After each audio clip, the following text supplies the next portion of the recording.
Bamako, votre rendez-vous d'information de la mi-journée s'installe pour vous et on enchaîne.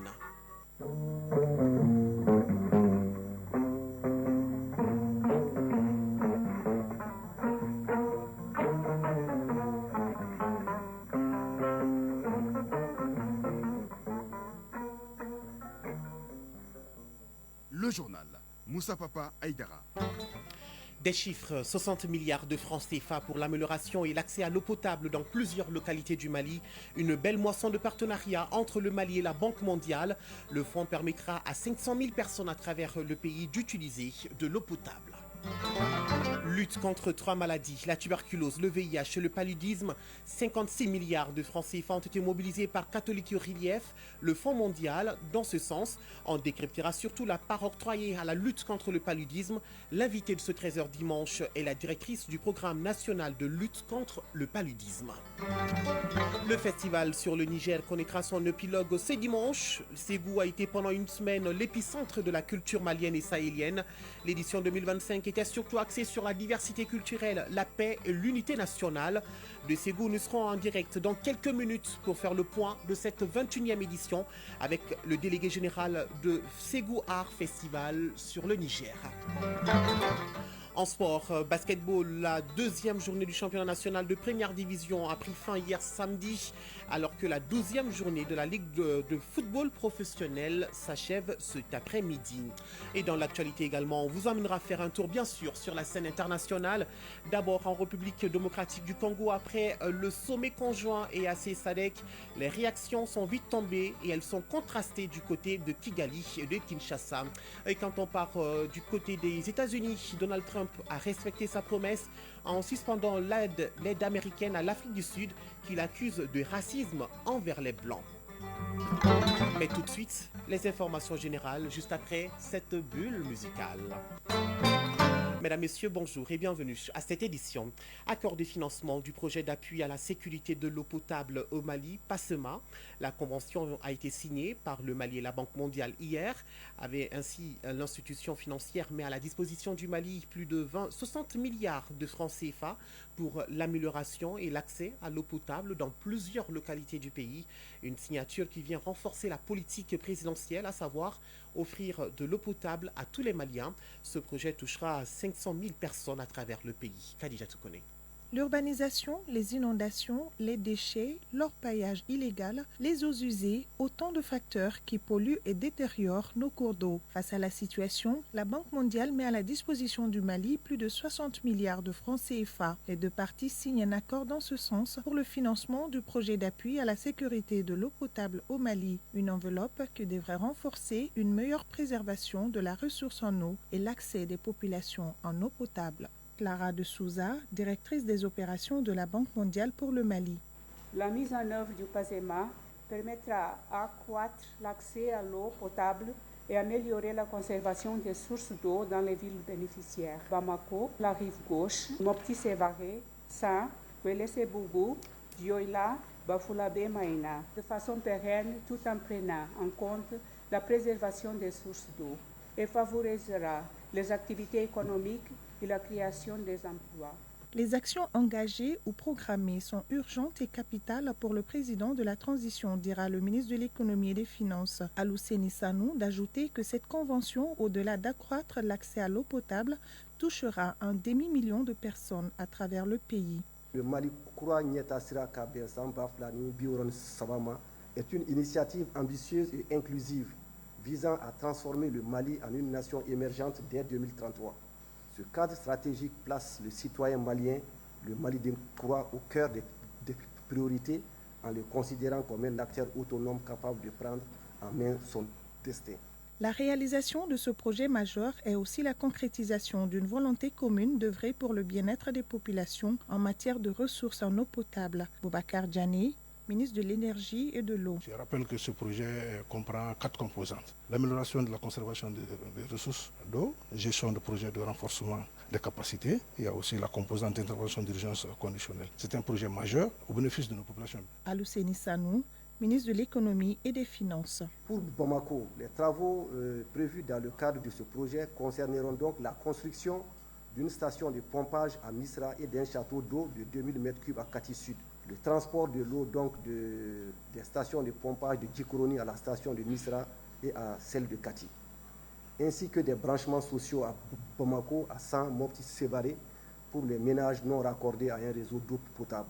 S'agissant des villes secondaires, le projet appuiera la construction de systèmes d'alimentation en eau comprenant la réalisation d'infrastructures de production pour un volume de 24 400 m3 jour, des stations de pompage, 3 châteaux d'eau de 2000 m3 chacun, un réservoir semi-enterré de 1000 m3, un réseau de distribution d'eau, des branchements sociaux et des bornes fontaines publiques dans les périphéries. Le projet soutiendra l'aménagement de périmètres de protection des sources d'eau situées dans les bassins des fleuves Niger et Sénégal qui alimentent les villes sélectionnées. Le Mali compte aujourd'hui plus de 22 millions de personnes. Il est donc opportun de renforcer et d'améliorer l'approvisionnement en eau potable du pays. La signature de cette convention vient répondre ainsi à cette préoccupation. Le financement de ce projet renforce également la volonté du président de la transition à offrir de l'eau potable à tous les Maliens où qu'ils se trouvent à travers ses œuvres sociales. Autre œuvre qui contribue à l'amélioration des conditions de vie de la population malienne, le Mali et le Fonds mondial dotent des structures sanitaires du pays d'infrastructures, d'équipements, de laboratoires et de matériel informatique. La valeur du don est estimée à plus de 2,7 milliards de francs CFA. Le geste vise à améliorer le diagnostic et le suivi des malades, mais aussi à permettre la bonne conservation des produits de santé. La cérémonie de remise du don s'est effectuée à l'Institut national en santé publique en présence du ministre en charge de la Santé. Le compte-rendu de Sokona Kamisoko. Quand un partenariat se porte bien, il se sent à travers les actes sans que les mots ne soient nécessaires. Le Mali et le Fonds mondial en donnent la preuve. Des infrastructures, des équipements de laboratoire, des matériels informatiques et bien d'autres, le tout pour renforcer les capacités opérationnelles des hôpitaux du Mali. Colonel Hassan Badjalo Touré, ministre de la Santé et du Développement social. 3 laboratoires rénovés aux normes P2 de l'INSP, des hôpitaux de Ségou et de Mopti d'une valeur de 286 726 676. Équipements et laboratoires pour renforcer la biosécurité de l'INSP, l'hôpital de Ségou, l'hôpital de Mopti et 35 laboratoires jeunes experts à travers l'achat de paillasses mobiles d'une valeur de 377 253 333 francs. Des kits informatiques destinés à l'INSP, aux directions régionales de la santé et aux laboratoires des hôpitaux pour l'information de la gestion des données de laboratoire d'une valeur de 413 972 494 francs CFA. Des kits informatiques et réfrigérateurs onduleurs destinés aux DRS DV des 15 centres de santé de référence de Kaï, Kenyeba, Kita, Djoïla, Fana, Kadjolo, Nyono, Gao, et communes 1 et 2 et 5 du district de Bamako d'une valeur de 123 955 538 francs CFA. Ce n'est pas tout. D'autres matériels et équipements sont également remis aux établissements sanitaires du pays pour assurer la prise en charge correcte et efficace des patients. 3 nouvelles usines PSA Oxygène destinées aux hôpitaux de Kaï, CHU de Kati et hôpital dermatologique d'une valeur de 1 541 165 724 francs CFA. La réparation et maintenance de 6 usines PSA Oxygène du CHU du Point G, CHU Gabriel Touré, hôpital du Mali, hôpitaux de Sikasso, de Ségou, de Mopti d'une valeur de 1 96 146 128 francs CFA. Les dotations en kits solaires destinées à 35 laboratoires disposant d'une machine Genexpert d'une valeur de 885 955 163 francs CFA. 1350 obus d'oxygène destinés aux 9 usines PSA Oxygène du pays et les centres de santé satellites pour alimenter le réseau d'approvisionnement en oxygène d'une valeur de 191 239 015 francs CFA. L'ensemble des matériels remis ont coûté plus de 2,7 milliards de francs CFA. Un investissement colossal pour améliorer le diagnostic et le suivi des malades, mais aussi permettre la bonne conservation des produits de santé. Ibrahim Guindo, directeur général de l'INSP. Les équipements sont très importants pour le laboratoire. parce que ce sont des équipements qui permettent de rehausser le niveau de travail dans les laboratoires. L'occasion était opportune pour le ministre Touré de visiter l'un des laboratoires rénovés de l'Institut national de santé publique. Ce laboratoire, au dire des responsables de l'INSP, a été construit selon les normes internationales. Il permettra de mettre en réseau tous les laboratoires au Mali. Autre avantage, le suivi en temps réel par notre pays de tous les événements de santé publique qui peuvent avoir une portée internationale. Restons dans cette lucarne de la santé, 56 milliards de francs CFA, c'est le montant de la subvention qui a été également signé entre Catholique Relief, le Fonds mondial et le ministère de la Santé et du Développement social. Ce fonds est dénommé GSE7, il est réparti sur 3 ans. L'enveloppe couvre 3 maladies, la tuberculose, le VIH et le paludisme. Avec cet appui, le programme national de lutte contre le paludisme veut réduire le fardeau du palu et d'accélérer le progrès vers son élimination d'ici 2030. Et bien, pour en parler, je reçois dans ce studio la directrice du programme national de lutte contre le paludisme, médecin-colonel Aïssata Kone. Bonjour madame. Bonjour. Merci pour votre présence dans cette édition. Déjà, comment le paludisme se présente au Mali en termes de statistiques? Merci beaucoup pour cette question. Donc, avant quand même de commencer, il faut que j'adresse mes remerciements aux plus hautes autorités du pays, son Excellence le général d'armée Assimi Goïta et à tout son gouvernement, mais particulièrement à notre ministre de la Santé et du Développement social pour leur engagement sans faille à la lutte contre le paludisme et la confiance placée à ma personne. Et il faut noter que le paludisme, ça constitue le premier motif de consultation de nos structures sanitaires et première cause de décès, avec une morbidité de 37% et une mortalité de 25%. Et nous devons savoir aussi que les femmes enceintes et les enfants de moins de 5 ans sont les plus touchés par ce fléau. Des chiffres alarmants, n'est-ce pas?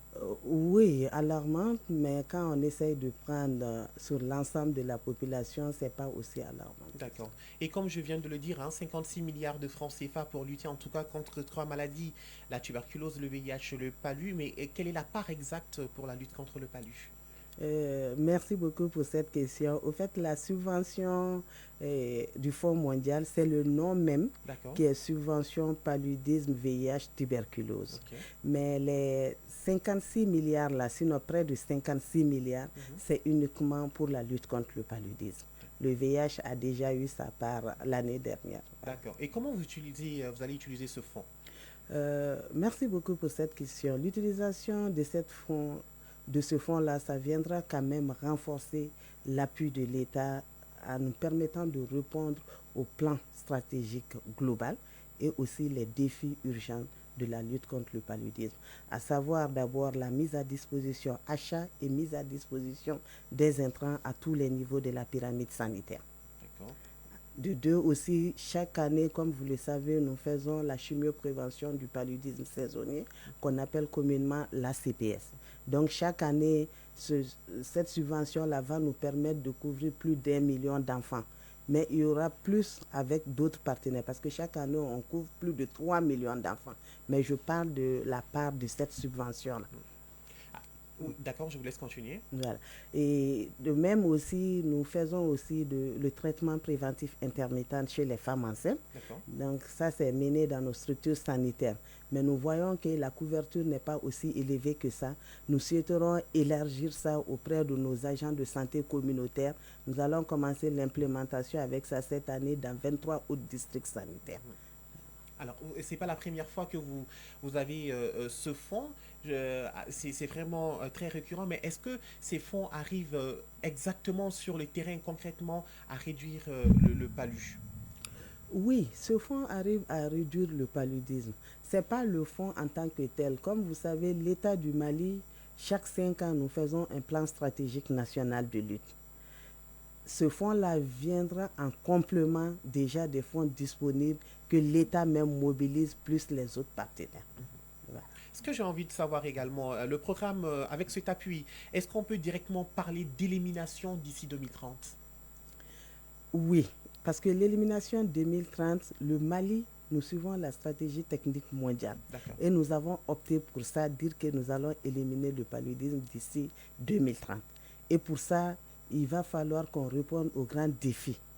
Et ces défis-là, c'est quoi? Il faut que nous-mêmes, la population en tant que telle, que nous adhérons quand même aux moyens préventifs qui sont mis à notre disposition, à savoir l'utilisation de nos moustiquaires imprégnés d'insecticides qu'on fréquente rapidement nos centres de santé les plus proches et que les femmes enceintes aussi prennent le SP, qu'on appelle traitement préventif intermittent lors de leur grossesse.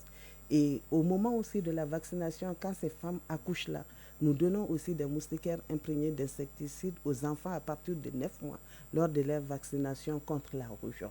Donc, toutes ces méthodes préventives-là, il faut que nous, en tant que population, nous adhérons à ça. Et de plus, pour qu'on arrive à l'élimination, je l'ai toujours dit, la lutte contre le paludisme, ça doit être multisectoriel. Tous les secteurs doivent se mettre ensemble pour combattre ce fléau. Quand je prends le département ministériel, il n'y a pas de département qui n'est pas concerné par cette lutte. Mais surtout, nous, la population en tant que telle, nous devons nous focaliser sur l'assainissement de nos milieux de vie. Ce n'est pas le niveau stratégique qui viendra descendre chez nous pour nous demander d'assainir nos milieux de vie. Ça, c'est un problème comportemental. Donc, si nous arrivons à assainir nos milieux de vie, à utiliser nos moustiquaires, à fréquenter rapidement les centres de santé les plus proches, éviter que la maladie ne s'aggrave pour qu'on fréquente. Et les agents aussi de santé communautaire sont mis à disposition pour des populations éloignées pour rapprocher les soins auprès des populations. Donc, l'État a mis en place tout un arsenal pour lutter contre ce fléau. Il faut que nous, en tant que population, nous soyons avec notre État pour combattre ce fléau. D'autres pays ont pu le faire récemment. Le Cap-Vert l'a fait, l'Algérie l'a fait. On va dire le Mali. En parlant d'élimination, on pense que c'est utopique. Pour moi, ce n'est pas utopique. Nous pouvons bel et bien le faire, mais il faut l'engagement de tout un chacun. Quand on prend la Chine populaire, ils sont 100 fois plus peuplés que nous. Ils l'ont fait chez eux. Alors pourquoi pas nous? On va le faire. Et qu'en est-il du vaccin contre le palu? Il était prévu pour cette année, n'est-ce pas? Merci beaucoup pour cette question. Le programme national de lutte contre le paludisme, nous travaillons d'arrache-pied avec le Centre national d'immunisation, plus nos chercheurs aussi, parce qu'il faut reconnaître qu'avec l'implémentation de ce vaccin, d'abord avant l'implémentation, nos chercheurs ont eu à participer à toute l'expérimentation de ce vaccin-là. Donc le Mali, nous avons adopté pour le R21 parce qu'il y a 2 types de vaccins. Donc nous avons pris le R21 que nous allons commencer l'implémentation à partir d'avril, en fin avril 2025. Et ça va couvrir quand même plus d'1 million d'enfants parce que nous allons commencer avec 19 districts sanitaires de forte transmission. Et en 2026, nous allons l'étendre dans 33 autres districts sanitaires. Très bien. Donc, en avril 2025, le vaccin contre le palu est disponible au Mali. Inch'Allah. Très bien. Comme on le dit, la répétition est toujours pédagogique. Alors, on va rappeler les bonnes pratiques régulières à la maison pour lutter contre le paludisme. Dites-nous déjà. Les bonnes pratiques, ça c'est d'abord l'assainissement de nos milieux de vie.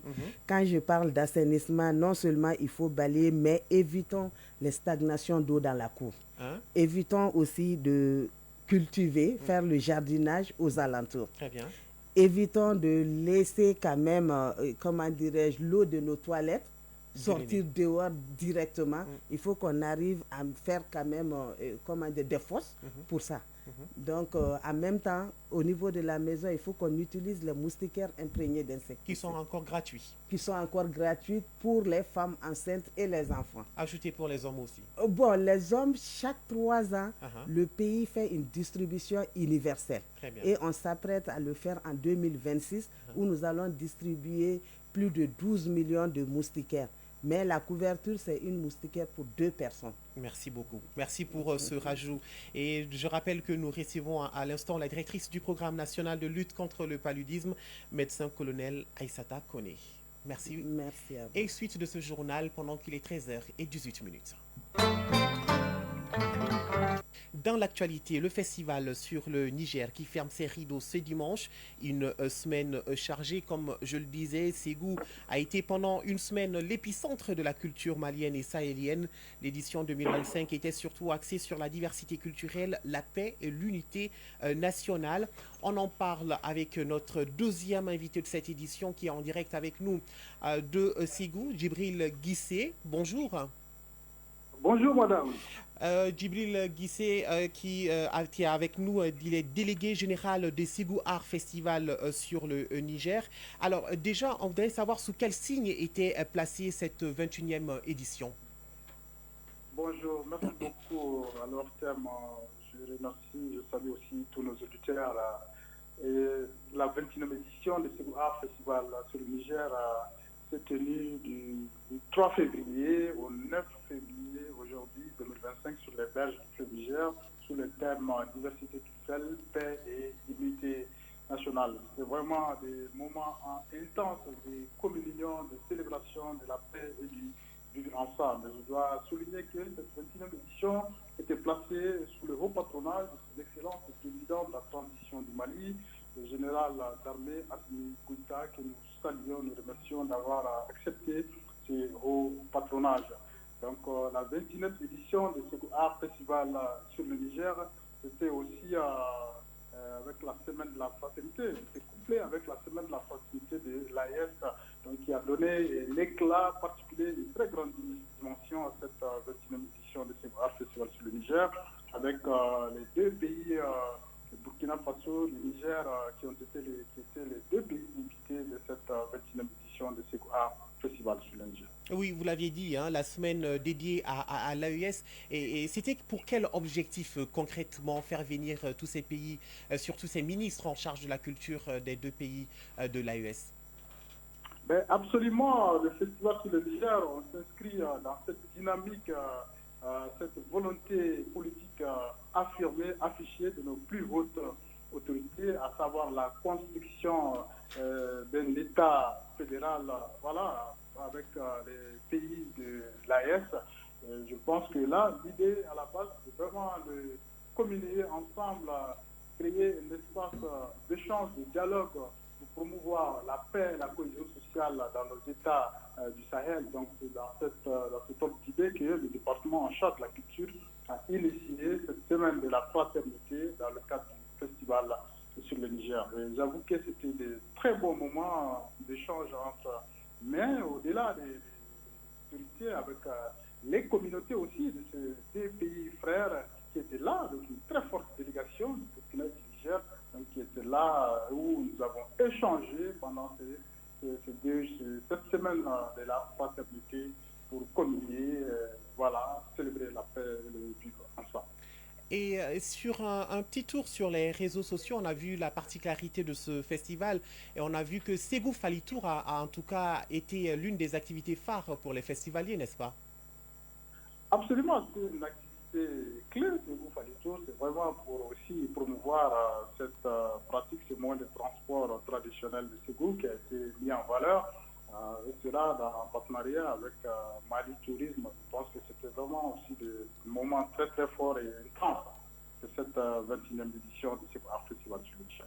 Monsieur le délégué général, qu'est-ce qu'on peut retenir concrètement de ce grand rendez-vous culturel? Et voilà, c'était un très grand rendez-vous, donc qui a été au-delà de toutes les attentes.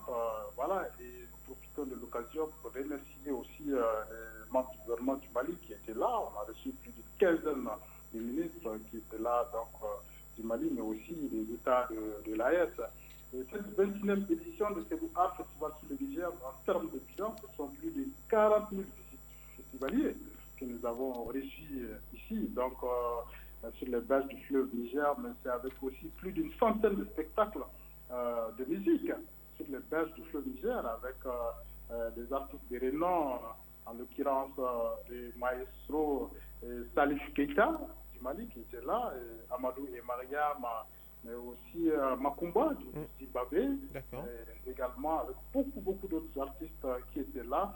Et cette édition, c'était aussi plus d'une centaine d'expositions d'art. Donc l'art a explosé réellement dans la ville de Ségou avec les expositions in et aussi les expositions off à travers la ville de Ségou dans le cadre du Salon d'art contemporain du Mali, Bimali. Mais Ségou Art cette année, c'était aussi plus de 400 000 visiteurs que nous avons reçus dans le cadre de la foire de Ségou, avec plus de 400 artisans et créateurs provenant de plus de 40 pays d'Afrique et d'ailleurs. C'était vraiment un moment intense de brassage, de culture et de paix, de cohésion sociale.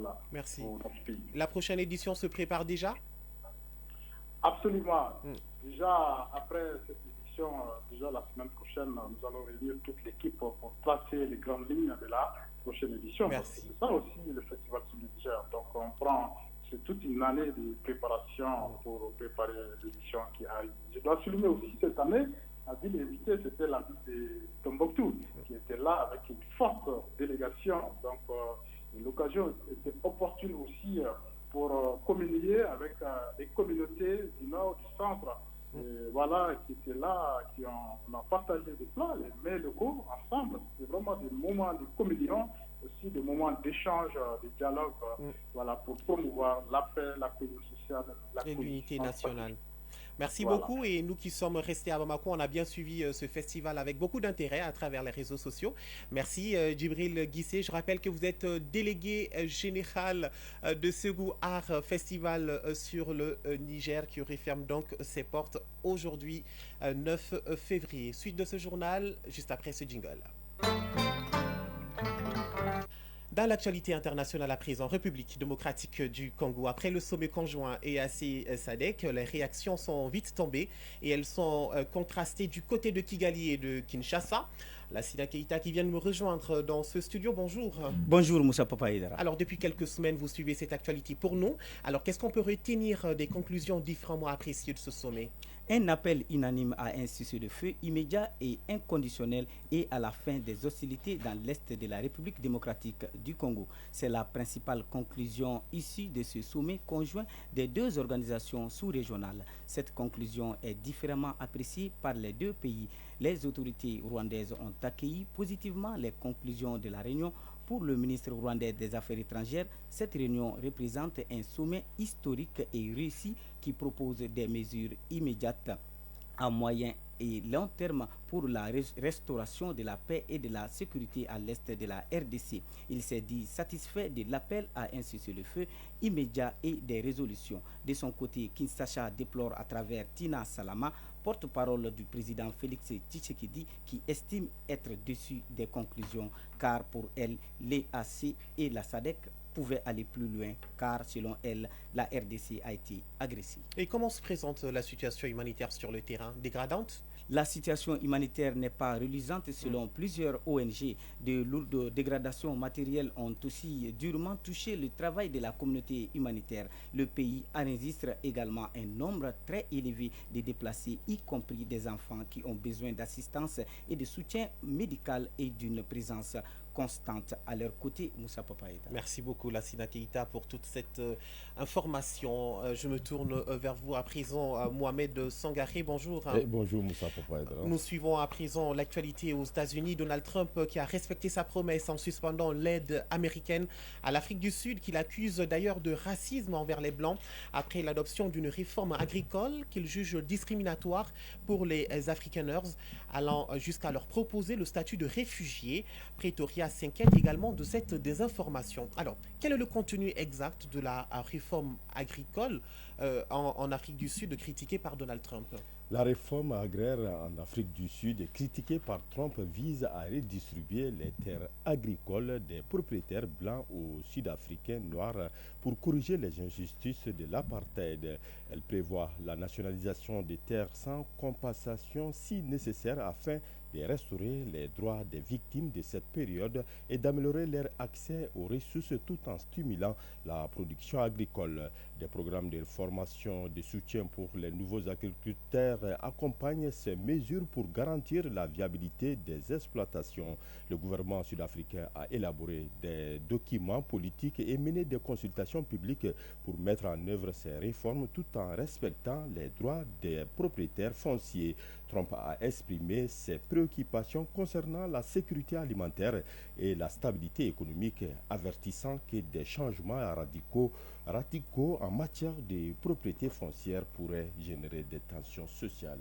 Et comment le gouvernement sud-africain réagit-il à cette décision? Oui, en réponse au décret de Trump ayant suspendu l'aide américaine en raison d'accusation de maltraitance de la minorité blanche, le gouvernement sud-africain a exprimé un fort désaccord. Le porte-parole du ministère des Affaires étrangères a indiqué que le décret reposait sur des postulats de base inexacts, omettant le lourd passé du colonialisme et de l'apartheid qui a désavantagé la majorité noire.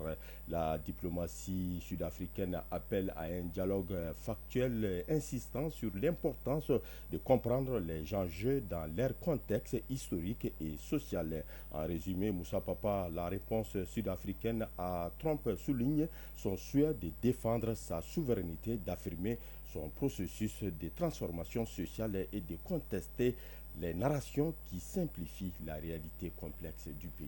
L'actualité américaine bien décryptée par Mohamed Sangaré. Merci beaucoup. Le reste de l'actualité en pointillé avec vous, Ousmane Daou. Bonjour. Bonjour, Moussa Papa Aïdara. Commençons par le Soudan. Le général Abdel Fattah al-Burhan, président de la transition, annonce la formation prochaine d'un gouvernement de transition. Hier, lors d'un rassemblement à Port-Soudan, le général Abdel Fattah al-Burhan a déclaré, je cite, « Nous prévoyons de former prochainement un gouvernement qui mènera à bien les tâches de la transition, un gouvernement intérimaire de guerre. Ce gouvernement serait composé d'experts chargés d'élaborer un texte constitutionnel et à terme d'organiser des élections. » Fin de citation. Par ailleurs, il a assuré que l'armée n'interférera pas dans les travaux des experts et que son principal objectif reste de nettoyer tout le Soudan des forces de soutien rapide du général MD Daglo qui combattent les forces gouvernementales depuis plus de 2 ans. Égypte, le chef de la diplomatie à Washington pour des entretiens avec des responsables américains. Badr Abdellati est parti ce matin de Caire pour Washington où il doit rencontrer de hauts responsables de l'administration Trump et des membres du Congrès. Cette visite vise à renforcer les relations bilatérales et le partenariat stratégique entre l'Égypte et les États-Unis, ainsi qu'à tenir des consultations sur la situation au Proche et Moyen-Orient. Par ailleurs, l'Égypte a aussi annoncé qu'elle organisera le 27 février prochain un sommet des pays arabes pour discuter des derniers développements en Palestine après l'annonce par le président américain Donald Trump d'un plan visant à placer Gaza sous contrôle américain et de déployer les Palestiniens au Caire. En Syrie, dissolution de toutes les factions armées et naissance de la nouvelle armée régulière. Hier, le gouvernement de transition syrien a annoncé la dissolution de toutes les factions armées du pays. En conséquence, les nombreuses factions de l'armée nationale syrienne, jusqu'ici financées et soutenues discrètement par les puissances occidentales, selon le gouvernement de transition de la Syrie, elles seront désormais intégrées à la nouvelle armée régulière pour toute la Syrie. Nous posons à présent nos valises au Liban. Le Premier ministre Nawaf Salam annonce la formation également d'un gouvernement. Après presque un mois de tractations avec les principales forces politiques du pays, le Premier ministre Nawaf Salam a annoncé hier la composition de son gouvernement qui sera composé de 24 ministres dont 5 femmes contre une seule dans l'équipe sortante. Pendant ce temps, à Moscou, Moscou qui déclare ce matin ni confirmer ou infirmer un appel téléphonique entre Trump et Poutine. Le Kremlin a indiqué ce matin via un communiqué ne pouvoir confirmer ou infirmer une information de la presse américaine faisant état d'un appel téléphonique entre le président américain Donald Trump et son homologue russe Vladimir Poutine. L'information de ce coup de téléphone a été dévoilée hier par le journal américain New York Post qui a rapporté que le président américain lui avait indiqué avoir parlé au téléphone avec Vladimir Poutine pour discuter de la fin du conflit en Ukraine. Corée du Sud, dans l'actualité au procès en destitution du président Yoon Suk-yeol, l'armée témoigne sur ce sujet. Les généraux et commandants de l'armée qui avaient exécuté les ordres du président ont imposé la loi martiale dans le pays le 3 décembre 2024, se sont retournés contre lui devant les juges. Des semaines d'argumentaire de défense du président battus en brèche en quelques heures d'audience par les militaires devant les juges, les commandants des forces spéciales et de renseignement déployés à l'Assemblée nationale certifient que le président Yoon Suk-yeol a bel et bien ordonné l'arrestation des opposants politiques avec violence si nécessaire depuis l'ouverture du procès il y a quelques jours. Le ministre de la Défense et le président Yoon Suk-yeol s'étaient défendus d'avoir ciblé les politiciens parlant de la loi martiale. Merci beaucoup Ousmane Daou pour toutes ces informations de l'actualité internationale. Nous continuons ce journal et on parle de sport.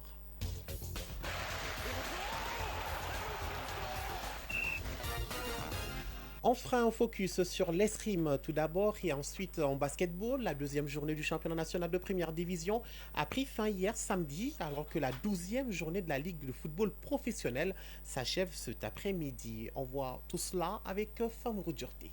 La 12e journée du championnat national de Ligue 1 professionnel de football du Mali prend fin ce dimanche avec 2 matchs au stade Mamadou Konaté. À 16h, le FC Djara reçoit le Djoluba AC. Ensuite, à 18h, Binga FC sera face au stade malien de Bamako. Hier samedi, l'US Bougouni a battu l'US Bougouba par 1-0. L'AS Real s'est imposé devant Afrique Football Elite AFE par 2-1.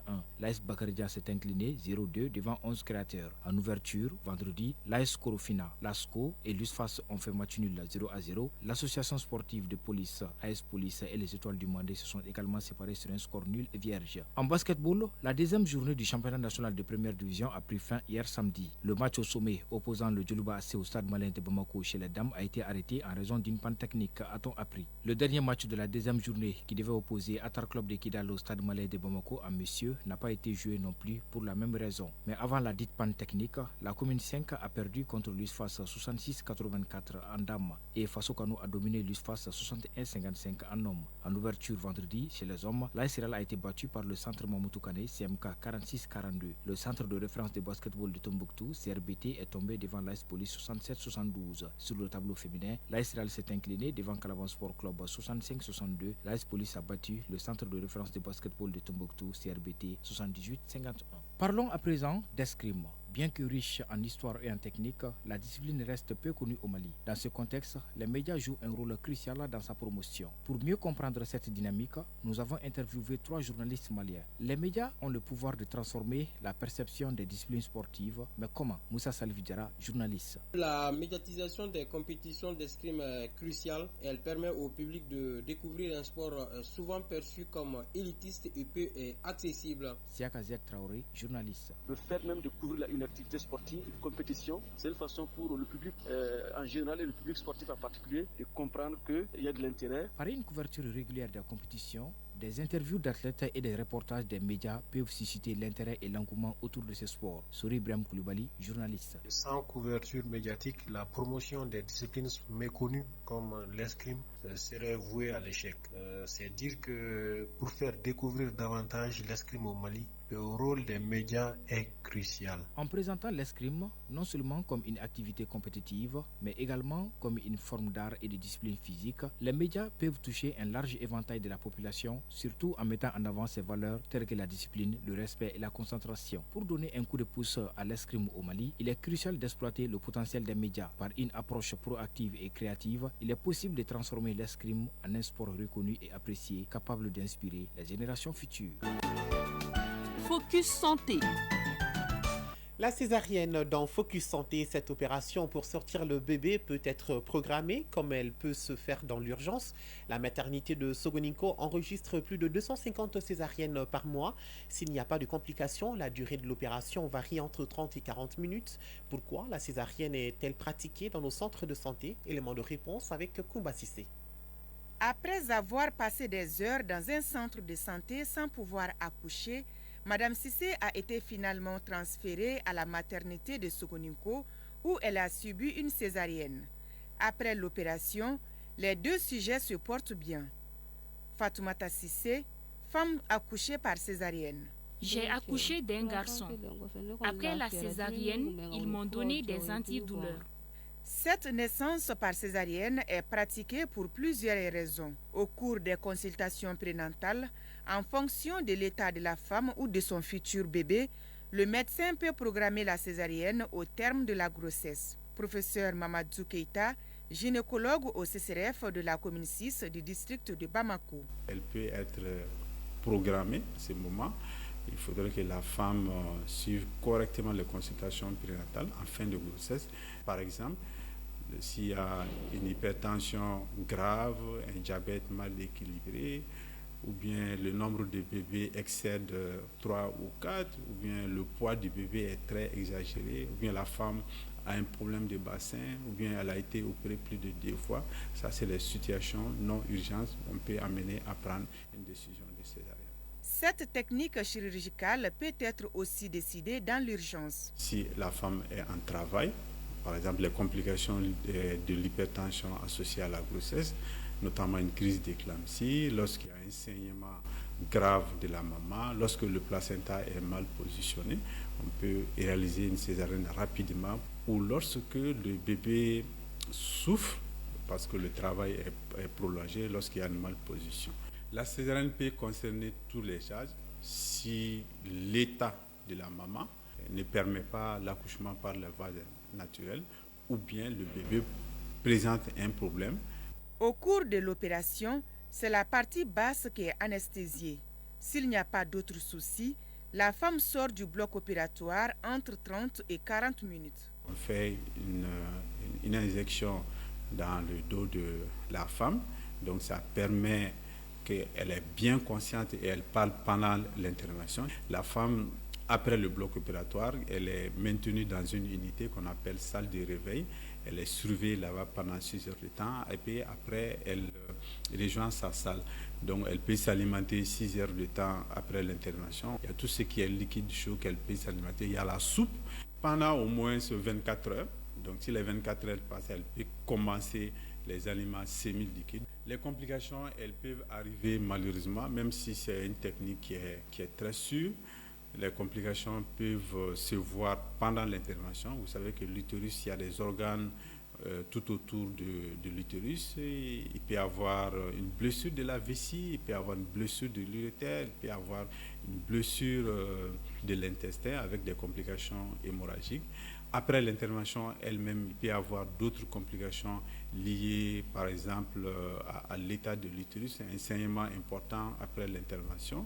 Plus tard, il peut s'agir d'une infection de la plaie opératoire si l'hygiène n'est pas tout à fait correcte, donc sans, entre autres, quelques complications.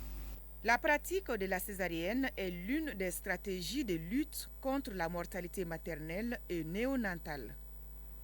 40 minutes au-delà de 13 heures. Moussa Papaïdara a pris un grand plaisir à vous présenter ce journal. Vous l'aurez compris, cette édition s'achève bien mise en onde par Aïmata Ouattara, mise en ligne Mohamed Koulibaly, réalisation, coordination Ousmane Dao. Merci à tous pour votre attention.